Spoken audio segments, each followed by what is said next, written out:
as you know, this is my first time to be with you. And I've been fortunate that for the last 30 years, I've been invited to amazing programs. But I gotta say that this by far beats anything I've ever been in.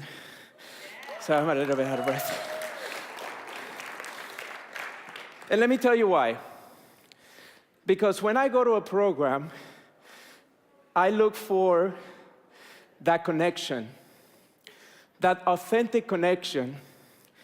And as I met Vision and Vina and the whole Mind Valley group, I felt that connection even before I got here. And over the last couple of months, we've been getting to know each other. And one of the things that I must tell you, Vision and your team, is that you're living your message. And that to me is one of the greatest things that you can do. The second thing is that I want to thank you guys, because you took the time to be here with us to actually take time to nurture you. So let's give yourself a round of applause. All right, so let me tell you a story about Mr. Jones. Mr. Jones is one of my patients. I'm still practicing half a day a week. And he came in about 2 months ago, and he was not feeling very well. Mr. Jones is about 75 years old. He's been a widow for over 25 years. But when he came into the office this time, he hadn't shaven. He looked like he was wearing his pajamas. And I was really busy, but I know I remember evaluating him, taking care of him, adjusting him. And then a week and a half later, 2 weeks later, I'm having dinner at a restaurant in Dallas with my wife. And here comes Mr. Jones, all dressed to the T, with a beautiful 20-year-old next to him. I thought maybe he went to Awesomeness Fest, but... He gets into the restaurant, he looks at me, and he said, "Dr. Mancini, I just want to thank you." And I said, "Mr. Jones, what happened to you?"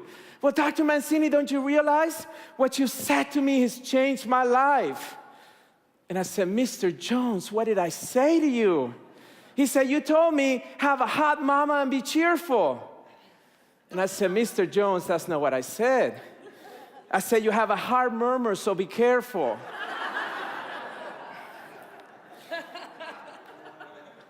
That story is really neat, primarily because I want you to realize one thing. I may say some things that are going to inspire you, hopefully motivate you and move you towards transformation, but the most important thing is what you think about when I say it. I've gotten to the point after 30 years of attending a lot of seminars that when I take notes, I put down only the action steps that I'm going to take from the inspiration that I just received. It's been a fantastic thing for me, because now I can put that into my calendar and that becomes my action steps. What am I going to do? Instead of just a lot of notes that you're probably never going to see again, you're going to put in a file, and that's not really what we're here about. But as I was talking to some of you, I realized that most of you are very strong entrepreneurs, if not all of you. And most people know me as Dr. Fab, and they see me on TV, they hear me on the radio every week. But I want to share with you some of the lessons of entrepreneurship that I've learned, because I think that will give you a foundation for us to build upon. The first one is, I grew up in a household in which there were 3 basic rules that my parents taught us, 5 boys. The first one is this, and you may want to write this down, these are really good. The first one is, if you want to be a great entrepreneur, a great successful individual in life, first thing is you got to find a need and find a solution for it. There's a lot of needs out there, but who is actually solving the problems? The second one is you do what you love to do. Never compromise what you do for the sake of money, for the sake of power, for the sake of fame, because they will all be short-lived. And the third one is find someone to pay you to do it. Most people forget that last one. So some of the lessons that I've learned through my career, the first one was, at 13 years old, we live in South America, Colombia. There's some people from Colombia, let me hear you. It's my family. And My mom and dad decided to take all of us 5 boys and move us to Miami, Florida. And I can tell you that for some of you, having a change like that, can you raise your hand if you've had a major move like that in your life? Major change? Here we are facing at 13 years old a new language, a new culture, new friends, new environments. But my parents told us this. They said that the most important thing is to live in what is called the world of possibilities rather than the world of probabilities. You see, their lives were very structured in South America because they had to work in their businesses for their parents. One was in white flour and pastas and soaps and olive oil, and the other one was in real estate. My mom and dad wanted us to have anything we wanted as long as we applied ourselves. So I want you to live in the world of possibilities as an entrepreneur because that's what I train myself to do. When I hear people that says, oh, that's never been done before, that's a very good sign. Because if you have the idea, that means you're the one to make it happen. Would you agree? Yes. Okay. The second one was the fact that after we moved to Miami, I had a dream at 17 that I wanted to be a doctor. I thought I was going to be a medical doctor. And then I went and got accepted at the highest pre-med program in the South at the University of Dallas. Here I am doing well in school. I'm working as a volunteer in 2 hospitals. I've decided I want to be a neurosurgeon. And I have a car accident. Car accident sends me to the hospital. The orthopedic doctor in the hospital says, I can give you some painkillers, I can give you some anti-inflammatories, but you should really go see my chiropractor. Now, I'd never heard the word chiropractic before, so I just thought it was a specialty in medicine. I went into that office, and my life was changed. Because for the first time, I was introduced to the power of the body healing from the inside out. The fact that that doctor was not necessarily going to be managing my symptoms, but actually allowing my body to be properly aligned so this nervous system, this brain of ours, can function the way it was meant to function. I interviewed 62 chiropractors in 6 months, and I decided to go to chiropractic school instead of medical school. So the second lesson I want to share with you is that sometimes unconventional is the way to go. It has the biggest payoff. If you're trying to follow your success based on the track records of other people, you will never be great. You will never be extraordinary. But if you look for that unconventional path, you will always find something great, especially if you feel very certain about what you're doing. The next one is, all of a sudden, then now I'm going to chiropractic school. My parents have always paid for our school, and I get a phone call 2 weeks before I register at school.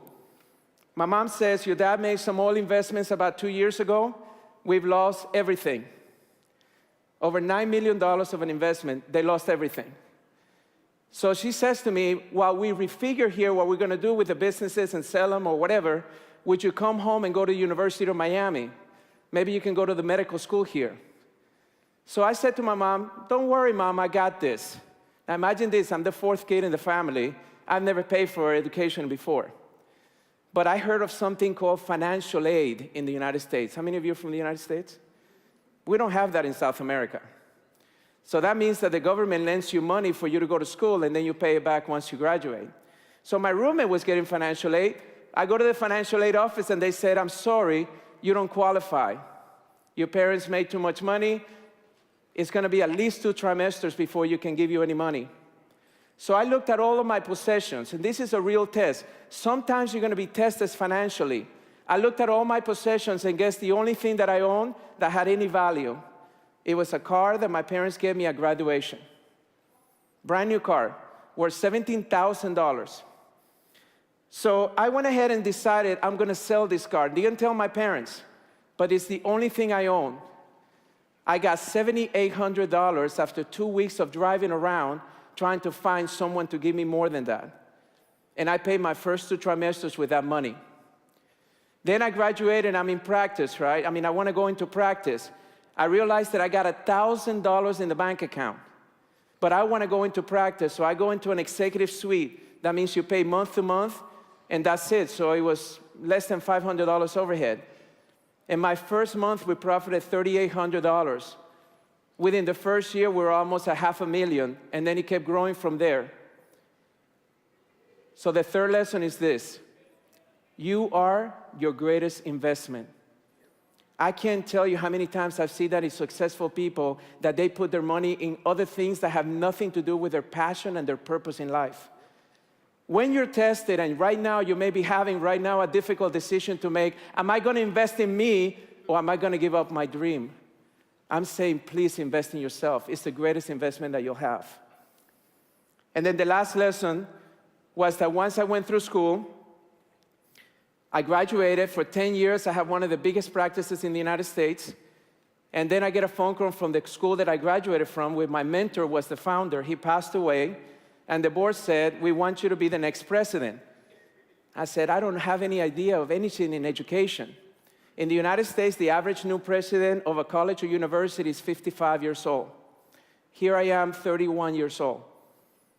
But they say, you're the one to do it. I say no for a year and a half. I'm not interested. I don't feel I'm ready. This is not for me. After a year and a half, and they interviewed 60 of the most prominent people in our profession, they tricked me into coming in to do an interview to find out which one of the 60 will be most likely to succeed. After a 2-hour interview, they called me 2 days later, and they said that they find their candidate and the only person that can do the job. I said, great, who is it? They said, it's you. And we can't take no for an answer. So I told them if it was unanimous by the board, I will do it. And 2 days later, they called me and it was unanimous by the board. Never discuss money, never discuss anything except I will do it. I figured to myself, I have my practice, they can't afford me, it pays not that much, but I'm gonna help them because that's my alma mater, that was my mentor, and I wanna give back to him for all that he gave me. Little did I was to know that at that time, my second day on the job, all the newscasts come in and they want to interview me because I became the youngest president of a college or university in the United States at that time. This was 1999, 33 years old.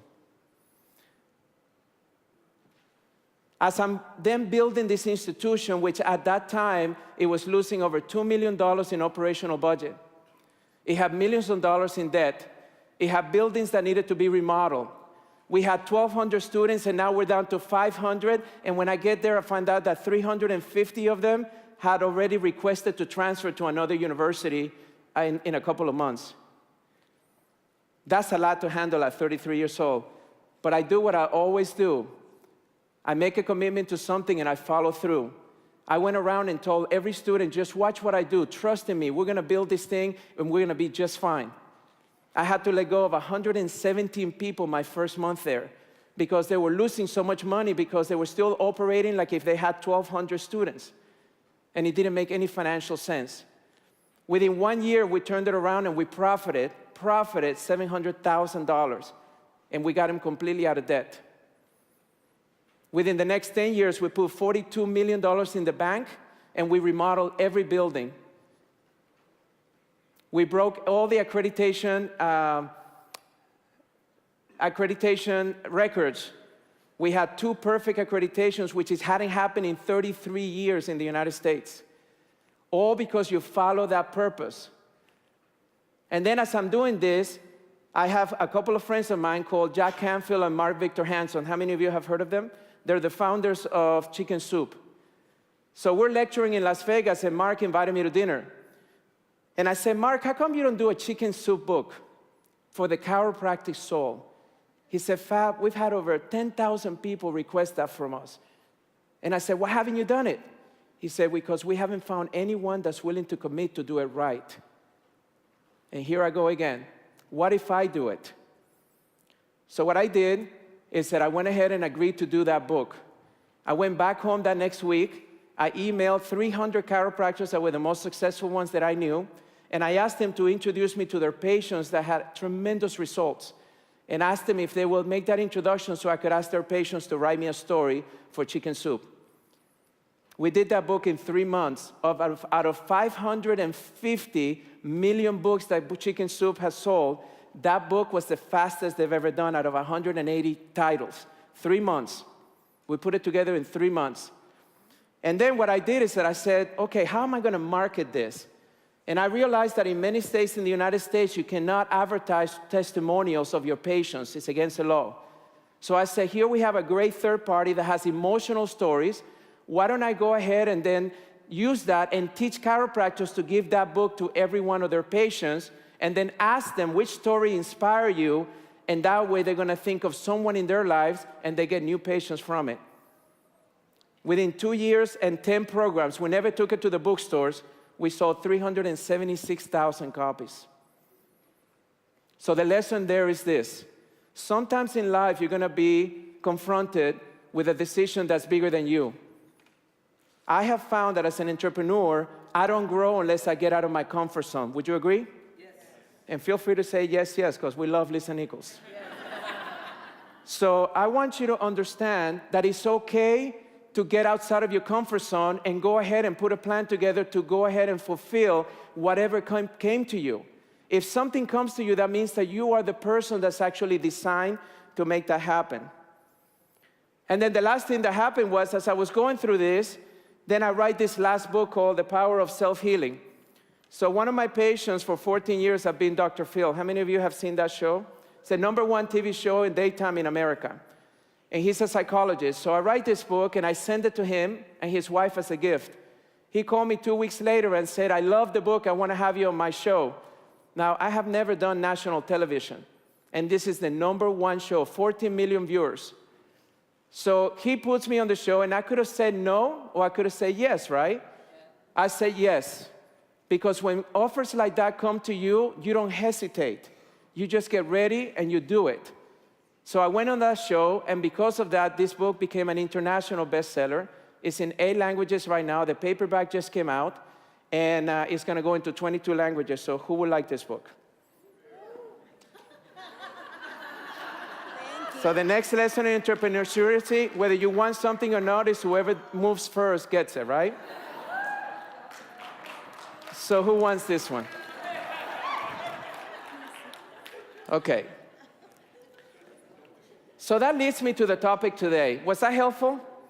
I mean, just some little information, some neat information that hopefully will get you reaffirm that the path that you're in is the right path.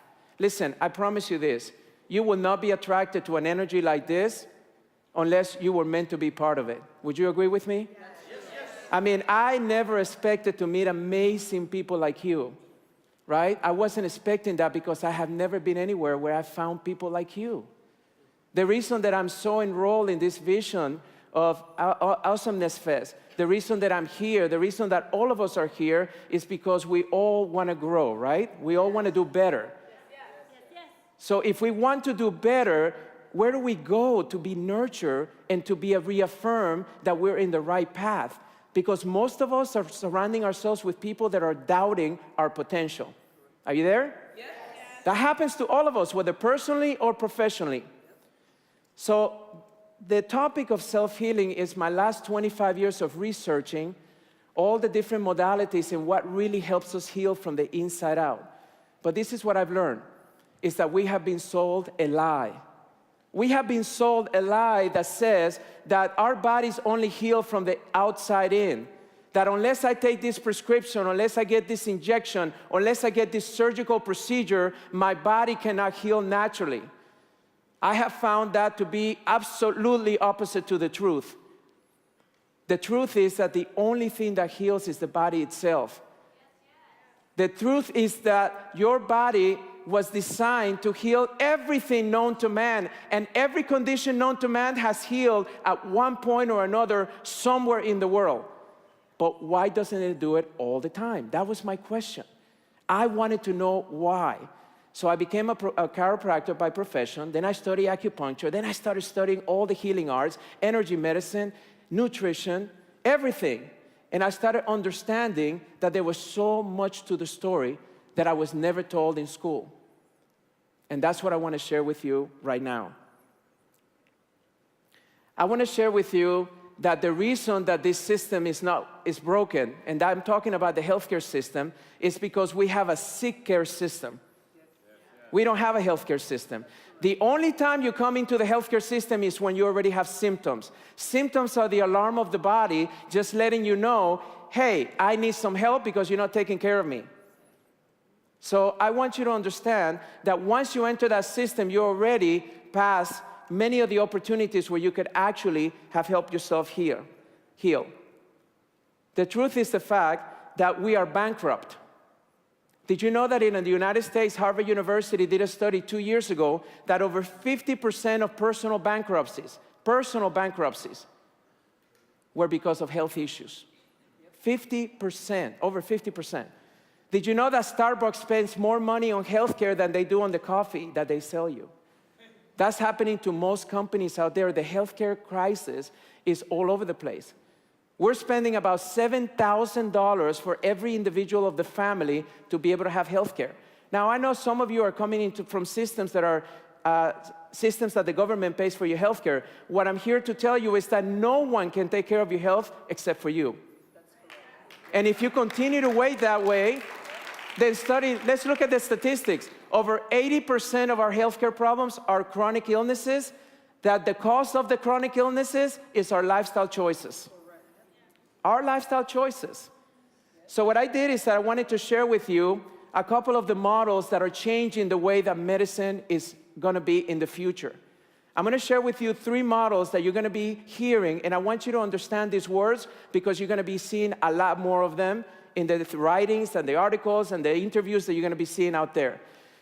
The first one is prevention. Everything is moving more towards prevention because it's a lot less expensive to prevent an illness than to try to fix it once it's there. And prevention is all about empowerment of you. It's a responsibility to say, you know what? I'm only given one body. I can change my house. I can tear down my car. I can actually not even take care of my office. I can move buildings. I cannot change my body. I cannot live in your body. I want to when I'm not feeling pretty good, but I can't. It's my only body. And the interesting thing, this is a reminder that I want to give you because look, all I'm going to say to you is simple. I'm just going to bring it to you in such a simple way for you to understand that you already have everything you need to be the healthiest individual that you can, because your health impacts every area of your life. It's the one thing that is the #1 priority of most millionaires or billionaires that I ask. What is the one thing you value the most? For 25 years, I have interviewed patients. 25 years. Tell me the 3 most valuable things in your life. Health has only been around for 12% of them. That's one of those 3. The top ones are faith, family, and purpose or work. Now, some people put sometimes golf, my car, or whatever. But I want you to understand that that word prevention is going to be very permanent. The second one is a word called epigenetics. Have you heard of that word? Yes, epigenetics is a new science that is actually showing us, because in the 80s and 90s, we spent hundreds of thousands of millions of dollars to be able to learn what genes can do.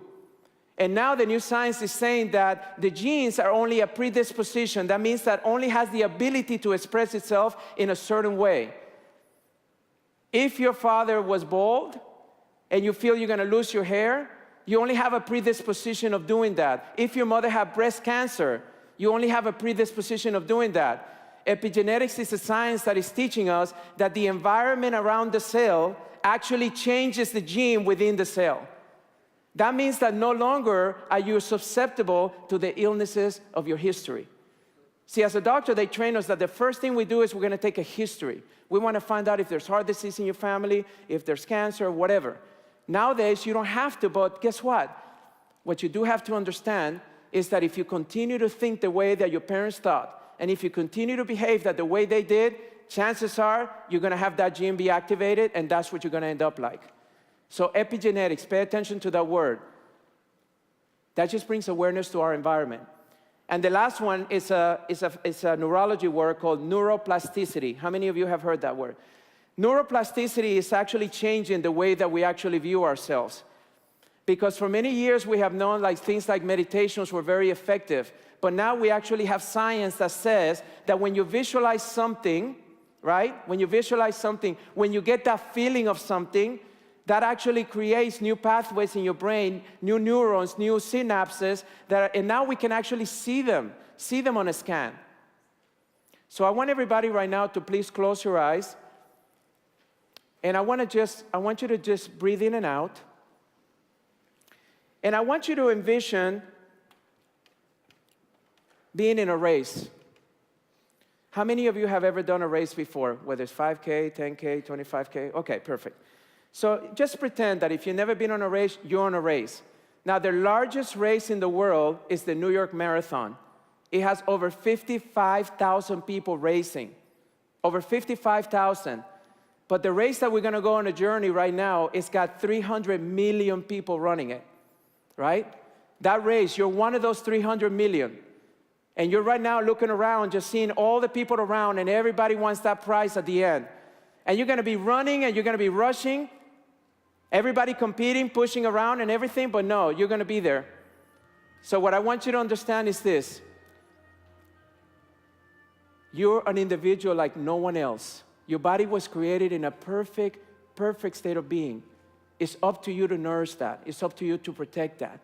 So here you are running, right? And you're rushing. And you get into the end. And guess what the prize is? Life. Did you know that you have over 300 million sperms racing to fertilize that egg? And only one makes it, right? That sperm, that race, that person is you. Because that is the intelligence that actually allows you to be here with us today. And that same intelligence actually that lives within you is the one that's running everything in your body. It's the one that reminds you to breathe. It's the one that reminds you to digest your food. It's the one that reminds you to make sure that you produce enough energy. It's the one that sets your body for a state of homeostasis or balance. That innate intelligence, which is the scientific word that we use, is the biggest miracle ever discovered. That's you. Right now, that's you. That's the spirit of entrepreneurship. That spirit that is not going to give up, even though you had 300 million people running, pushing you around, trying to get to that egg. That's you. Okay, open up your eyes. So now I'm going to give you some of the things that very briefly, I'm going to give you just a few things that are going to allow you to understand now what are the systems that we discover over 25 years that help you heal. The first one is what you eat. You become what you eat. So pay attention to your nutrition. It's very important that you pay attention to that nutrition. Thank you. The second one is exercise and movement. More research today has shown that exercise is one of the best anti-aging things that you can do. It lowers blood pressure. It increases circulation. It allows your body to function better, not more than just for fitness. And the next one is to make sure that you integrate alternative medicine into your lifestyle. Try chiropractic, massage, acupuncture, homeopathy, naturopathy, all of the things that are out there that have been proven to actually help you. On an emotional level, the things that we have found to help you the most is your mindset. It's the way you think. You know, my first introduction to this world was the Silva Method.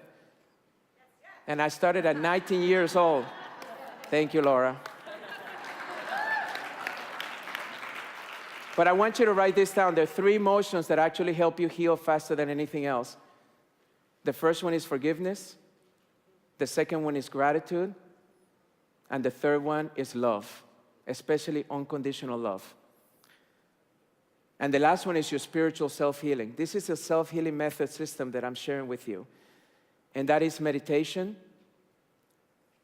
The next one is connection with others, just like we're all doing right here. And the next one is actually having a purpose that's bigger than you. Having a compassion to serve that's greater than your compulsion to survive. So I'll wrap it up with this story. A patient came in, her name was Rosie, 350 pounds. She comes into my office just desperate. I could tell she was suffering. Her husband was trying to get her through our doors into the office. My office manager puts her in the room and said, "You better go see this lady, she's in a lot of pain." So I said, "Rosie, how can we help you today?" She started telling me her history. About 20 years of suffering, fibromyalgia, reflex sympathetic syndrome, all kinds of diagnoses. She's taking 27 pills a day. She's in pain. She had to give up her work after 3 years ago.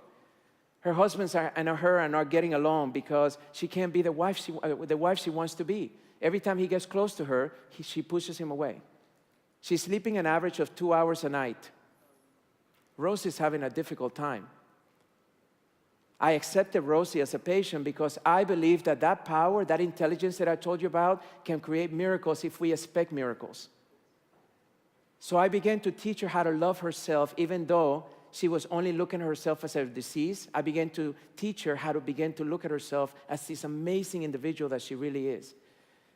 She started doing some meditation. She started changing her nutritional habits. She started getting acupuncture, chiropractic. Within 6 months, her pain was gone by 50%. Within a year, she was completely pain-free. Now, her husband got transferred, so I lost touch with her. She calls me about 5 years later, and she says, Dr. Mancini, I want to thank you.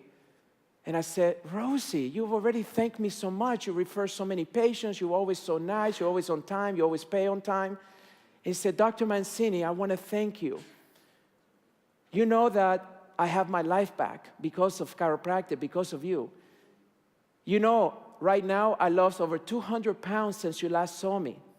I'm working in the job of my dreams. My husband and I are doing better than ever. My kids love me when before I couldn't be there for them.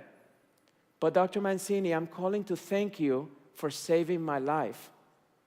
And I said, what do you mean, Rosie? He said, what I didn't tell you is that a week before I went into your office, I actually had bought a gun. And I had decided to kill myself. If you weren't going to be able to help me, that was it for me. I had it. Too many years of suffering. I'm calling you right now to tell you thank you for saving my life. I'm sharing that story because I don't want you to lose sense that there's a lot of Rosies out there. You may be a Rosie right now. You may be somebody that's struggling so much, and I'm here to tell you that all the science is supporting the fact that your body can heal anything. Given the right conditions, accessing your body, your mind, and your spirit, your body can heal anything. And when you access that entrepreneurship intelligence, of innate intelligence, when you access that every single day, you have an opportunity to actually live the life of your dreams, to have everything you want, happiness, to have a great physical body, to have a peaceful state of mind, to have energy, abundant energy. And that's my message today. So God bless you. Thank you for having me. I appreciate you.